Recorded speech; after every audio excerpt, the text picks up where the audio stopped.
the Copyright Act is going to be amended in Singapore, and that's going to introduce a slew of changes in November this year. I think, one of the clear objectives of these amendments was to, in fact, give greater recognition for creators and their work. So one group of amendments that was introduced was indeed about ensuring that copyright continues to reward the creation of works. And within that category of changes is this new right, granting creators and performers the right to be identified. And what this new right will entail is that anybody who uses a work or a performance in a way that causes it to be seen in public, or it's put online or it's published, there is now a positive duty to identify the creator of that work or performer in a clear and reasonably prominent manner. And the whole point of the amendment was to try and therefore allow for the creative talents behind the work, who are often, the unsung heroes, having an opportunity to get their name out there and be recognized for what it is that, their creative talents have produced, and therefore also give them an opportunity to, for other people who like that kind of output and who have been unable to identify who they are, to actually, yes, have that understanding as to who had created that kind of creative expression. So one might imagine, let's say, a theater play, and the script writer might, their name must therefore appear presumably in the promotional posters. Is that how we are to understand that?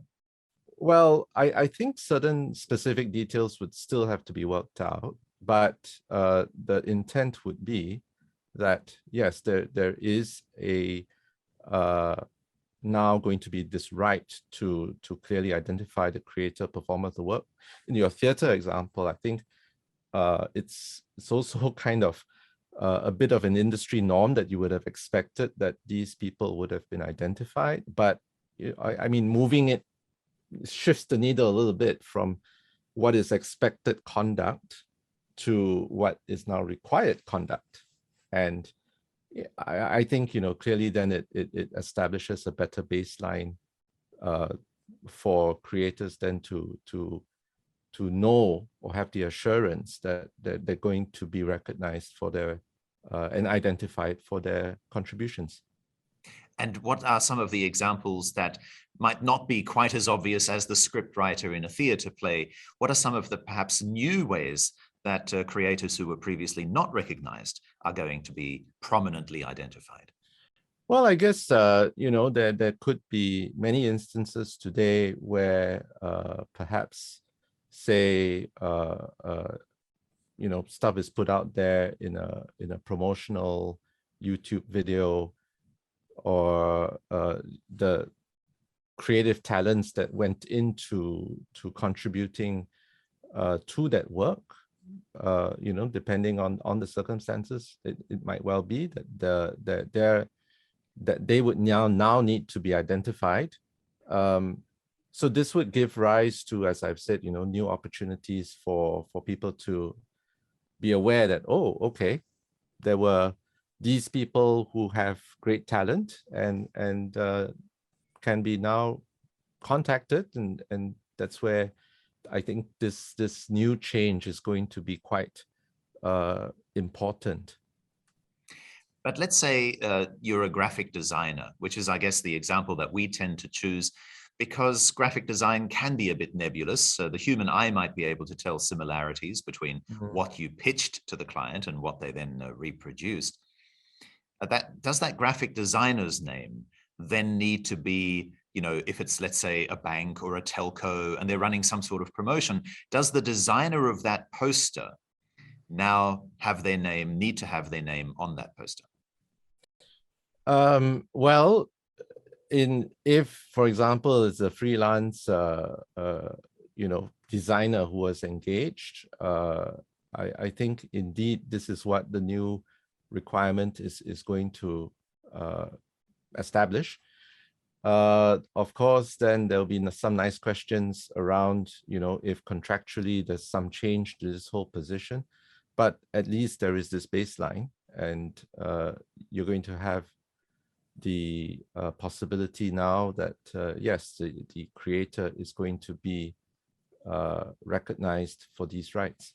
That would be quite unusual, right? Because ordinarily when we see advertising posters, promotional videos you've already mentioned, of course, as a consumer, you're aware that somebody must have created it, but to now actually see the name of the graphic designer, you can well imagine that the brands, as I said, whether it's a telco or a bank or maybe a mobile phone manufacturer or a car manufacturer, it would be odd to now actually see the designer of the poster named on that swanky looking on-brand poster, isn't it?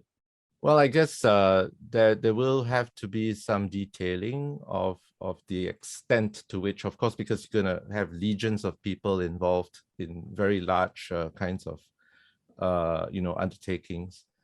As I've said, IPOS is still going to be putting out certain guidance materials on how they expect for this new right to be implemented.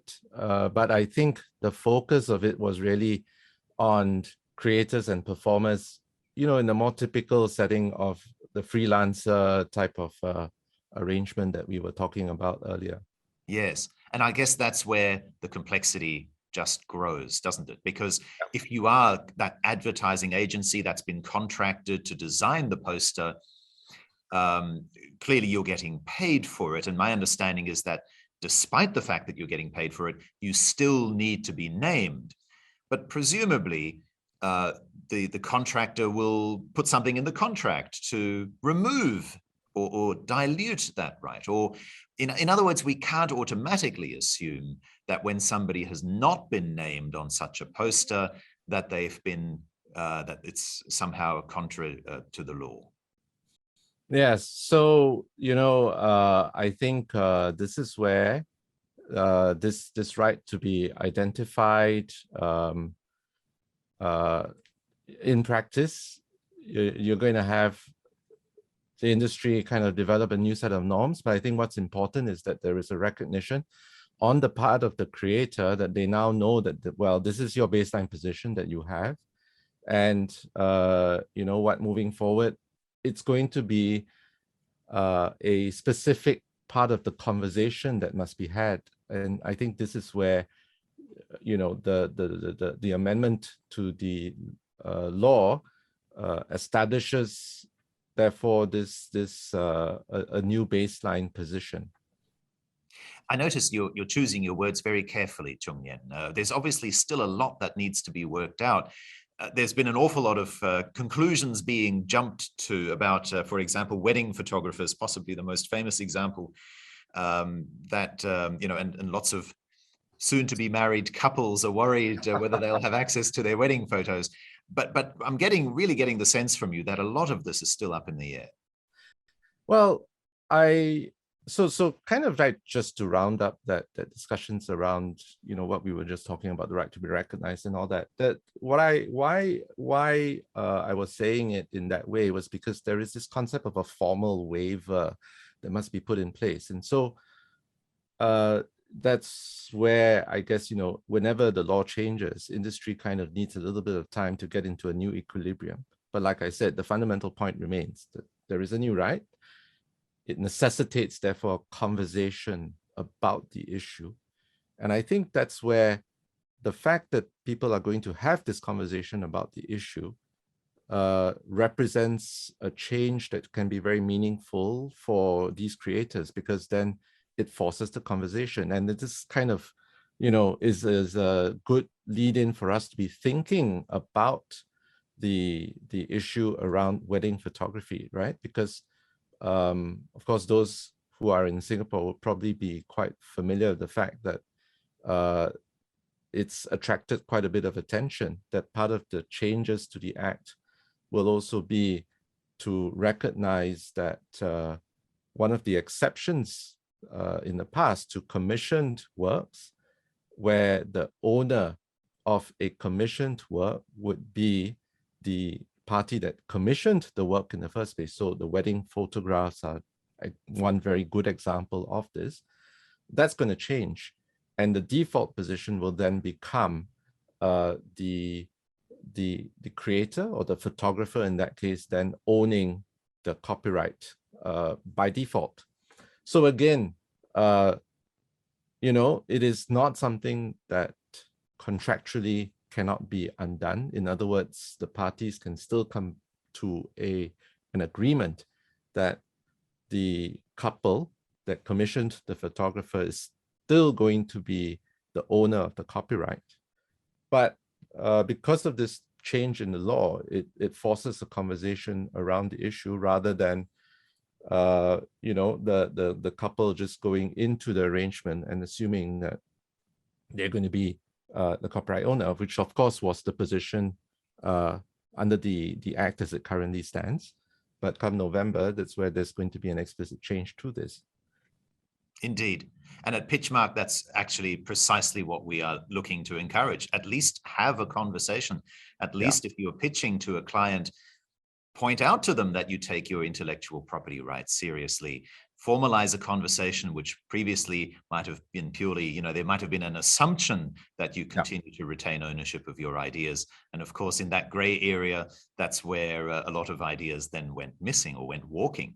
But isn't that also in practice, by the law, as it's going to be from November, isn't that also going to be much harder for necessarily for a freelancer to win? Let's say again, you're a freelance graphic designer, as I often talk about as an example. You go to you take part in a creative pitch with a bank, with a telco, with a handset manufacturer, whoever.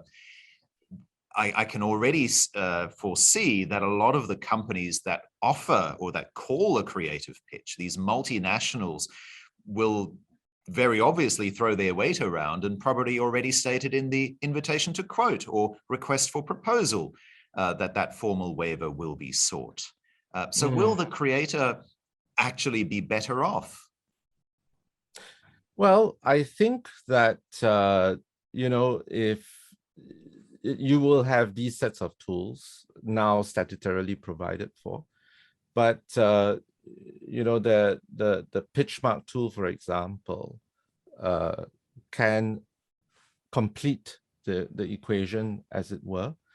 Let's be honest, right? If an organization is intending to hire a creative, but wants to lean on the weight that it has in a lot of these kinds of transactions, what's to stop them from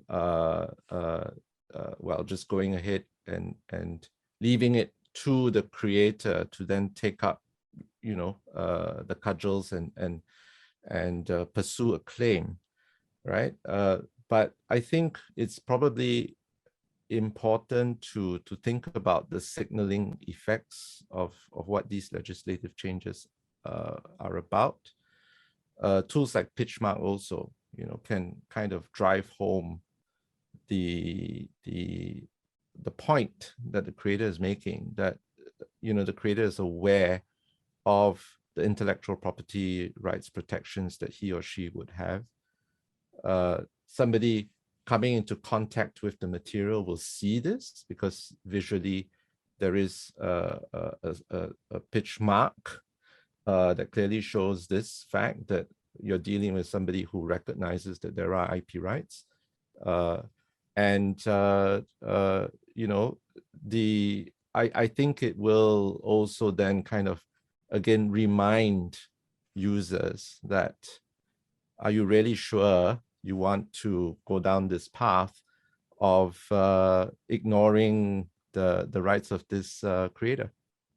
Indeed. Do you think that large corporates that, to use your words, kind of throw their weight around and immediately ask for a waiver, even in the RFP, do you think that they will suffer any consequence, maybe just a reputation for doing so? Do you think that's enough of a deterrent for them to seek such waivers?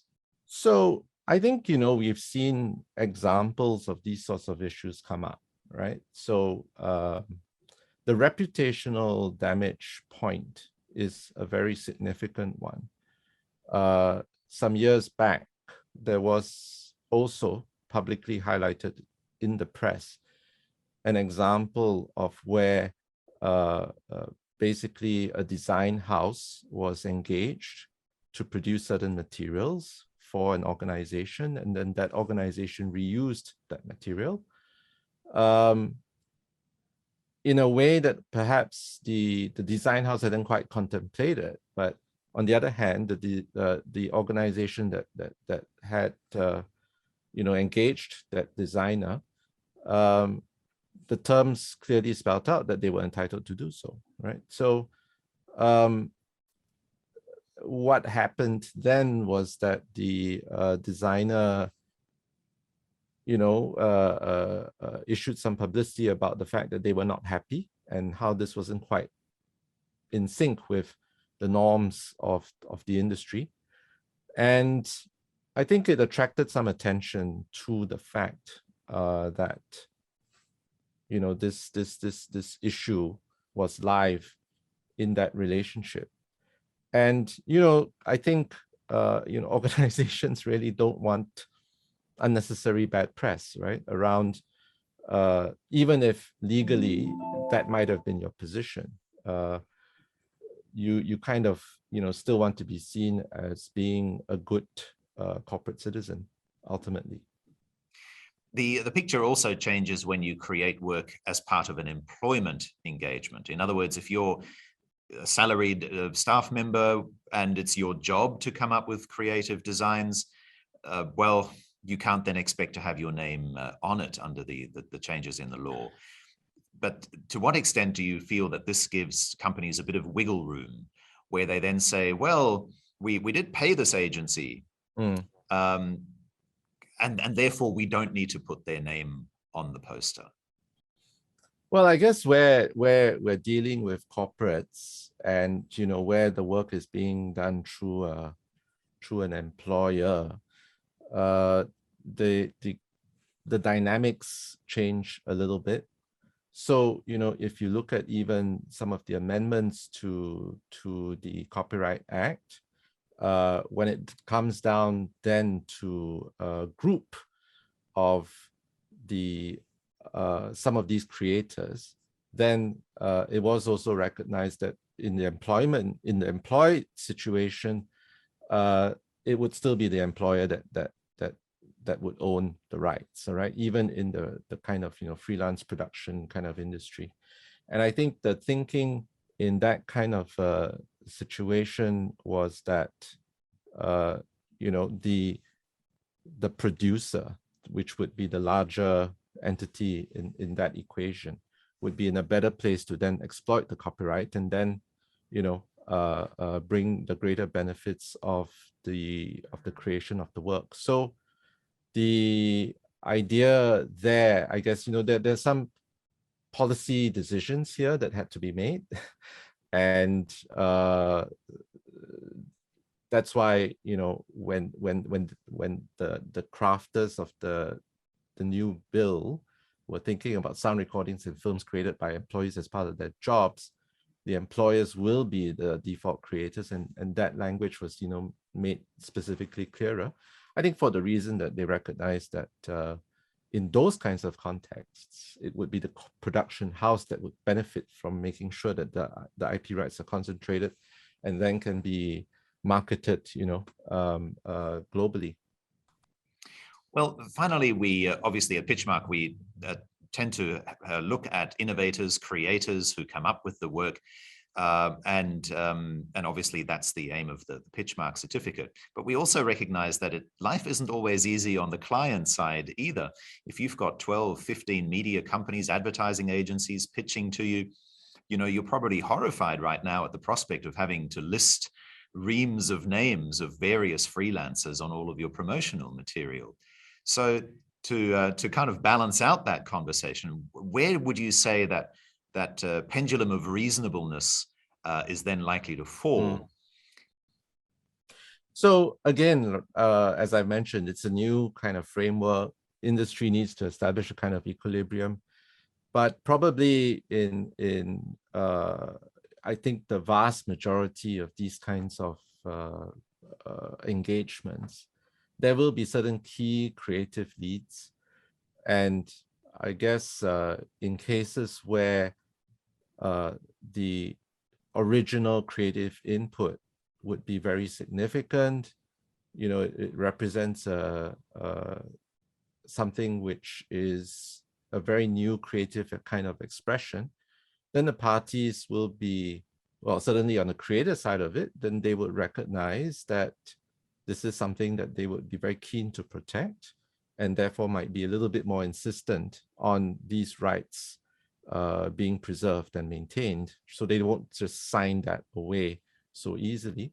Whereas if, you know, a contribution is probably relatively, well, insignificant, perhaps, you know, the extent to which there will be a fight over this signing away or the waiving of this right, perhaps, you know, it's not going to get so fraught. So I do think that